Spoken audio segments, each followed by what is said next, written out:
കാണുന്ന ടീ ഫാക്ടറിയിൽ ഉണ്ടാക്കിയ ചായപ്പൊടിയുടെ ചായയാണിത്. ടീ എസ്റ്റേറ്റിന്റെ നടുക്കായിട്ട് എസ്റ്റേറ്റിന്റെ തന്നെ ഒരു കഫേ. എല്ലാവർക്കും ചായ ഇഷ്ടമുള്ളവരാണല്ലേ, അങ്ങനെയുള്ളവർക്ക് പറ്റിയ ഒരു സ്പോട്ടാണ് ഞാൻ ഈ പറയുന്നത്. പന്തല്ലൂർ പാരി അഗ്രോന്റെ കഫേയാണിത്. അത് ടീ എസ്റ്റേറ്റിന് നടുക്ക്. നിങ്ങൾ ഗുഡലൂർ പോകുന്നവരാണെങ്കിൽ റോഡ് സൈഡിൽ തന്നെയാണ് ഈ കഫേ ഉള്ളത്. ഇവിടെ ചായ മാത്രമല്ല, ഒരുപാട് വെറൈറ്റി സ്നാക്സും ഉണ്ട്. ഓരോ സമയത്ത് ഓരോന്നായിരിക്കും. ഈ തേയിലത്തോട്ടത്തിന്റെ നടുക്ക് നിന്ന് ചായ കുടിക്കുന്നതിന്റെ ഒരു ഫീല് വേറെ തന്നെയാണ്. കുറച്ചു പേർക്കൊക്കെ ഈ സ്പോട്ട് അറിയുമായിരിക്കും, എന്നാലും അറിയാത്തവരൊന്ന് കയറി നോക്കൂ. ഈ വഴി വരുന്നവരുണ്ടെങ്കിൽ ഒരു ചായ കുടിക്കണം എന്ന് തോന്നിയിട്ടുണ്ടെങ്കിൽ കയറാൻ പറ്റിയ ഒരു നല്ലൊരു സ്പോട്ടാണിത്.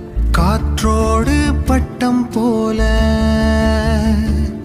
இந்த காற்றோடு பட்டம் போல காற்றோடு பட்டம் போல இந்த வாழ்க்கைதான் அடையார் சொல்லக்கூடும் அது போகும் போக்கதான் கண்ணால் காண்பது இங்கு பொய்யாய் மாறுமா எங்கோ போனது என்